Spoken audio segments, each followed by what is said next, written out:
Hi guys, so I am Hannah from Hannah Marie Coaching, and I'm here on the Heart Centered Visionaries YouTube channel. And I'm super excited about this because I'm doing a series of conversations talking with other highly sensitive women, empathetic women in business, to really talk about their journey of this, because I think it's something I've struggled with, of how to kind of manage my energy in a business and with clients.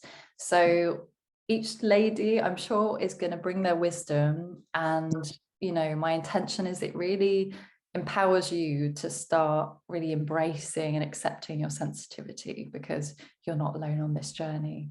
So today I've got the beautiful Stevie McCormick. How are you doing? Oh, I'm doing so good. Thank you so much for having me, Hannah. Oh, I'm so grateful that you said yes, because I thought you'd be a great person to talk to. So just a little intro on Stevie. So she works with the moon, which I love because I'm obsessed with the moon too. So she is a moonology and manifesting coach, and she has an amazing moon and manifesting membership. It's a UK based, and you're based in the UK. So I would love to, like, first of all, because I feel like when we work with the moon, we're working with energy, right? So I guess, can you, like, let's start off is, how did you like get into this work of working with the moon and using that to empower women? Yeah. Oh, I love that. So I was born on a Monday, and obviously Monday's ruled by the moon Ah, interesting. Yeah.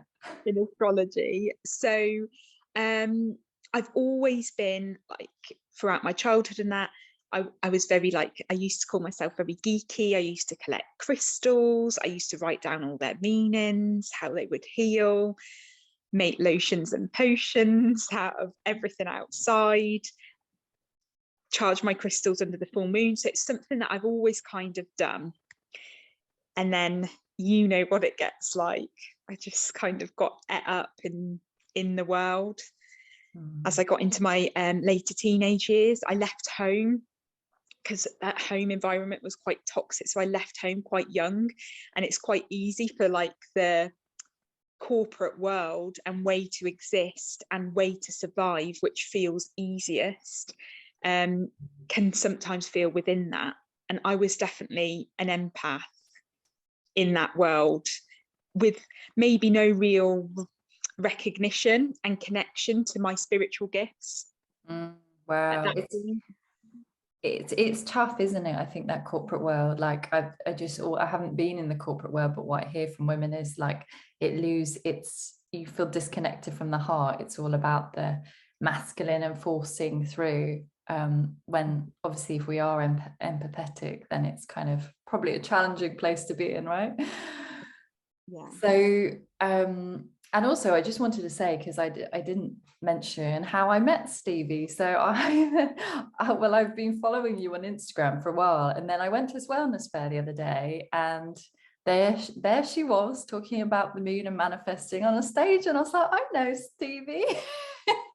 And it was like this beautiful moment of recognition. And I think that's what we have, is like, when we're sensitive, we can see and hear each other really clearly and just have this connection. So we had a beautiful day together. So The best day, honestly. it's so much fun. Anna, literally, as you said who you are, I was like, I know who you are. You have this amazing piece of artwork on your Instagram. And I know you I love it. for And Venus. I was like, I know you. I love that, because I think that's part of being, sensitive, is that we're in tune with things and energy. And then the fact you recognized me from this piece of art was just so heartwarming. I loved it. Yeah. So, like, being in the corporate world and kind of struggling with that, how was it? It may have been a series of things, but how did you find out that you were, like, an empath? I know you said about being a child. Was it a Yeah. moment or moments that led up to that? Yeah, so I felt quite fortunate because quite early on in my journey, there was like a women's self-development program that I accessed. And at that point, I was about 21. And what happened was, because I felt like I lost a few years in my teenage life running up to that point. And I was like, I need to get back into my crystals. And at that point, and I found a local healer, and I went in, and she was like, yeah, you're like from Atlantis in a past life, and this is what you're here to do. And you're like just the classic, like calming, like water healing energy, and this is what you're like here to do. So obviously I then access that, and I think having that like spiritual space to be connected to, and you know, I know you should always find like your own recognition, but seeing someone else see those gifts within me and mirror it back, I was like, oh, I'm not going mad, and connecting to that. Yeah, I'm an empath, and it's my superpower, rather than looking at it as something that was holding me back. That's so beautiful, that recognition of like, you know, other people just seeing and hearing you, because I think when you are sensitive, and we've squashed this down, right, so many of us, that it can feel like challenging to find the right people like that understand it. So that's so beautiful that you found those people that just got it. So with that, like you seeing it as a superpower, like, well, first of all, like there's so many things I want to talk about. What were your sort of biggest challenges around like being an empath in business? Because I know like I have always struggled with this, and clients have struggled with this, but I just want to be real and share that, because it can be challenging, and obviously we can overcome it, but I'd love to hear from you what those were. Yeah, I know. Yeah, and like I'm the same as you, like working with clients and women in business and coaching. It's like those same themes come up, and they come up for me as well. And I think, you know, even you just asking me this question, I was quite naive in the fact that when I left the corporate world, I thought I can be actually. I'm not going to say I thought like I can't, but I felt like my boundaries would be honoured and appreciated. And you know this about me, Hannah, but obviously my South node is in Cancer. So my previous life, I was a nurturer, giver. My highest potential in this life is to hold people to those standards. And even in the corporate role, I've always been quite a loving, nurturing space for people and recognition. Yet when I hold the standards in the Capricorn energy of, you know, these are the standards which you entered, what I always found is the kind of mix of energies which I've got access to, because I am like such an open heart and so giving. I think the challenge that I find is wanting to retreat into that Cancerian energy of like, oh God, you feel really unsafe now because of me, and I just want to like look after you and care for you and not put me first, and you know, all those kind of Cancerian. But obviously the positive of the Cancerian energy is that it can do that as well. It's what energy you're falling into, and that's definitely like my biggest challenge in not wanting to help or rescue the other person in their discomfort, because you can feel it. Yeah. I absolutely know. I'm laughing because I know what you mean, because we found I've got the same South Node in Cancer. That for anyone that doesn't know, the South Node is about like the gifts you come into this life with, and it can represent past lives. So like you said, we're comfortable in the nurturer role, but we need to step up and maintain those boundaries, which is really difficult. I'm not going to pretend it's easy. It's not, right? No. So how do you with boundaries, because that's a good thing that I know a lot of my clients struggle with as well, is and people watching, you're not alone in this. How do you maintain, or what helps you to kind of keep those boundaries with clients? For me, it's a constant review. I think it's like a journey of like coming back to what it is that I want to achieve and what it is that I'm getting, and it's learning about myself of where I'm giving too much and where I need to come back. And then it's also being in those situations and then keeping the boundary as well, particularly like when you love the work that you do and you can see people are making progress and not over giving. That's the key. I just want to, the way you said over giving, I think that's such a powerful point to come on to, because like over giving, I think if we're sensitive, we're empathetic, we want to help people. That's like a trait of being like with this kind of trait. Well, it is a trait we're born with, and we want to you must hold them in that space, but knowing that we can't fully take them the whole way. They've got to do that inner work themselves. It's quite hard, isn't it? Yeah, it is quite hard. And I think also the boundaries, like around like how much I give into people, and like eating into my time and resources, and over giving through my work. I am I overgive, I over deliver, and that is partly on my Capricorn North node as well. And then, like you say, the South and the Cancer, it's almost like I want you to be the best you could possibly be, and I'm going to keep giving. Absolutely, I completely empathize. I've got the same. I'm a Capricorn, Sun, Saturn, if anyone understands astrology. Sun, Saturn in Capricorn. So I get that, wanting to bring, because we care so deeply, right? And I think that's what is important if we're sensitive, is that we really care so deeply and we feel other people's emotions, but we really need those energetic boundaries in place. So it's so good that you're aware of that. I know, Hannah, like obviously, we're talking like very astrologically led, because it's my field and your field that we both work with it. And for me, and the work that I've done on myself through astrology and the moon, and that I do with my clients, it gives so much acceptance and love for who you are, and recognizing each moment as lessons, as points of review.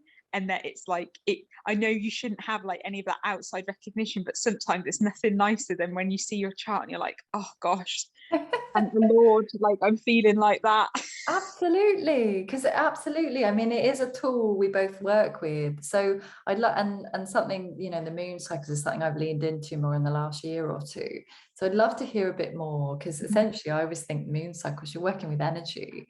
And as an empath, that's such a beautiful thing. You're using your intuitive spiritual gifts to do that. So how have you used the moon cycles to kind of help you with, you know, self-care and actually managing your energy? Because I find that can really help us with the boundaries, right? Yeah, it has. And definitely in the lunar cycles, I lean into like the masculine and the feminine energy, because they're kind of like a perfect mixture of both. So for self-care, for me, it's coming back to like my intuition, my truth, my needs first. And as an empath, like quietening the world out and going inwards and connecting to that part of myself and being deeply connected to my intuition has helped me push, like, I don't even want to use that word, but sometimes it does feel like the push through, like the breakthrough, those light bulb moments when you're like, actually, okay, Stevie, like you're overgiving now. Like, you know, what does Stevie need today? Like, what's the guidance from Stevie? So she gives me those moments, and obviously she cycles over the zodiac for 29 days in the month, doesn't she? And she spends time in each sign. And I feel like it really helps me of like using the other astrological energy and leaning into the seasons. It allows me to embody like a greater sense of structure, but in a really soft way, not in a formal way of like, oh, she's in Leo today, I really want to recognize myself and celebrate myself, and write out my accomplishments and maybe share them with someone, and take a bit of center stage. And using her like that kind of keeps me in balance, and also embodying the energies as a highly sensitive person that you feel, and trying to draw into the more positive aspects to help you navigate. I love that. Oh God, I love that, because the daily moon's something that I've recently been leaning more into as well. And like you say, it's almost anchoring you if we, you know, feeling overwhelmed as a sensitive person, which can easily happen, right? That it kind of quiets the noise and brings us back to ourselves. And actually, the moon is in Aquarius today, so good day for this. Good day. Being your authentic, quirky self, you know. I love that as a tool. So are there, because I know you have this beautiful membership group, are there tools that you give your clients, like practices that help them anchor that sensitivity? There is, so I do monthly moon journals in alignment with those energies.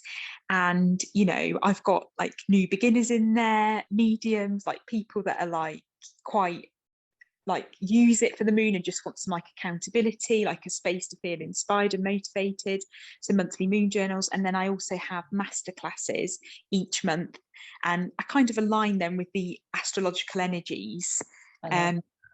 So people are like, have a space to come to be accountable in it if they're not using it themselves, and a check-in to see that zodiac energy of that month, or for that lunar cycle or the sun cycle, like what energies are you leaning into? You know, are they the shadow aspect of that feels quite like dark and heavy, and how can you like reframe your thoughts and your mindset to lean into that other more light aspect, and just embracing that shadow part of yourself as well, and where it's coming from. That's beautiful. I think that's a great tool. And I think, you know, anyone that's new to the moon, I think like empaths really connect with the moon, because it is literally like a guide in the sky that we can use to be like, oh, okay, I'm going to create a bit more space for myself around the new moon or the full moon to celebrate. And, you know, it's such a good thing to anchor us, isn't it? So yeah, beautiful. So with I mean, there are so many challenges of being sensitive. I know that myself, is the energy management thing, right? Like I've tried so many things, and it's about finding what's right for us as individuals. But are there any kind of, what are your go-to practices to help you like manage your energy if you're feeling a bit like overwhelmed or exhausted? Yeah, I'll definitely like always go to my moon journals that I use for that month, like all the time. I think that's why I love my membership so much, because it's helped me so much, like having those practices. So I'll definitely go and do that. And if anything, I'll go and do that out in nature, in a space in nature. Like last night I was out on the beach doing my journaling through those moon diaries, because I just felt like I really needed to be connected. Beautiful. Yeah. So journaling out in nature, and then crystals, like what crystals do I need with me? I always notice, like if I don't take a crystal out with me with an intention to protect my energy, I always kind of have like a power leakage. Oh, that's so interesting. So I love that, because I think women, like crystals can be very powerful for energy protection. So I found like the black, you know, shungite and like the black ones are good for Me too, yeah. protection. And also I always tell my clients is to imagine like a white bubble around you. Yeah. Protects your energy. And I love that you're sharing all this wisdom, because I'm just like, this is the perfect embodiment of Capricorn, right? Your north node of you being really practical and sharing all these practical tools with people. So I love it. It's great. Yeah. So as you know, because we talked about a little bit about the challenges, and I know there's so much more, but how, because obviously our sensitivity is so many gifts as well to it, how have you used your sensitivity as like a superpower in your business, would you say? I think, you know, the first thing that came to mind, and definitely over experiences that I've had recently, is connecting to the gift of being able to observe and feel where the other person is, recognizing where they are, definitely allows you to, when you use it to your advantage, instead of getting drawn into that energy field, recognizing the boundary and thinking, actually, I can, and even looking back on situations, even where they may have felt difficult or challenging, or people haven't felt comfortable in it because of their own stuff, I've never ever had a situation where someone hasn't come back to me and thanked me for that space and that which I held, because you can come from a really compassionate space and be like, I love you, but this is where we are, this is what needs to be done. And you can energetically increase your capacity to hold space for that other person to feel what they need to do, but also feel into what it is that you need as well in that moment to protect yourself. And I think that is the superpower of it, but it's not, it's a practice, isn't it? Yeah, absolutely. I think that's so beautiful. It's like what you're saying is like you feel where the person's at, you know, and that is something about, you know, being, I keep saying that as a label, but being empathetic women, we can really tune into that, easily if we're, you know, open to ourselves and connected, that you can hold that safe space for what the person needs. That is absolutely a superpower. I love it. And you can then set, and I definitely think in like terms of like, you know, my Capricorn, you can then pave the journey. But even if you haven't got that energy, and you can meet that person where they are energetically and still make profound change and movements because you're aware of that energetic field and can feel it. So absolutely. I mean, it's their compassion piece, isn't it, as well, which we're so good at as empaths. So, you know, we need to use it. And is there anything, I'm sure there's so many, but is there anything else that's coming to mind of how you've really used your sensitivities to sort of guide you in your business and what you actually offer in your business? Yeah, I think recognizing and tuning into maybe people who I've attracted and connecting to my audience and what my energetic field has attracted to has definitely helped me maybe revisit and replan my offerings, which I have, how I'm supportive of them, maybe like leading the way for people to make space for themselves where they don't feel like they've got the energy and resources to. So definitely having this understanding has allowed me to lean deeper into how I can be of service to people, to my clients and my community in a way that feels both nourishing for them and me. That's beautiful. The nourishment piece is so important as well, like being sensitive, because if we're not doing something, if something's not nourishing ourselves, we're just going to feel drained, right? Which, you know, like I think many of us can compare ourselves with what everyone else is doing and what we should be doing. And I always tell people, it's like, but what feels right for you? Actually, what is your energy available for? And what lights you up? Because if we don't do what lights us up, particularly if we're highly sensitive, you know, it's just not going to work. We're just going to become drained very easily. That's what I found, like, that don't do the shoulds. Which, like you say, is an ongoing practice, isn't it? Just got to feel into what is right for us. So with that in mind, you know, hopefully there's women out there watching this that are, you know, on this journey of being, you know, noticing that they're empathetic. What would you say to them if people are out there feeling kind of like really overwhelmed by this awareness of their sensitivity? What would you say to them as a bit of wisdom? I would definitely say seeing it as your gift. If it's like leaking out, like the thing that I kind of wanted to mention, and I'll quickly touch upon it here, is I used to have I used to cry quite a bit emotionally when I was taking on a lot of people's energy. So I used to have like crying sessions in the toilet and be like, oh my gosh, why am I like feeling this way? But obviously it was because I wasn't knowing how to channel the energy at that point. So you can feel it in like overcome of emotions that are then within you. So I definitely think just recognizing it within yourself, embracing that part of you and looking at ways that you can best protect your energy. And like Hannah was saying around like the white protective bubble around you, dark crystals, like black heavy crystals that are going to protect your energy field, observing yourself in particular situations and becoming the witness of the situation rather than being in it, and listening and hearing and identifying what feelings are coming up within you that are yours and which are of that other person energetically, which takes a bit of practice, but you'll soon notice patterns, I find, of what actually feels like for you. And normally as like an empath, like a helper, a giver, you feel like where you want to be of service and it might be being blocked on the other side. Absolutely.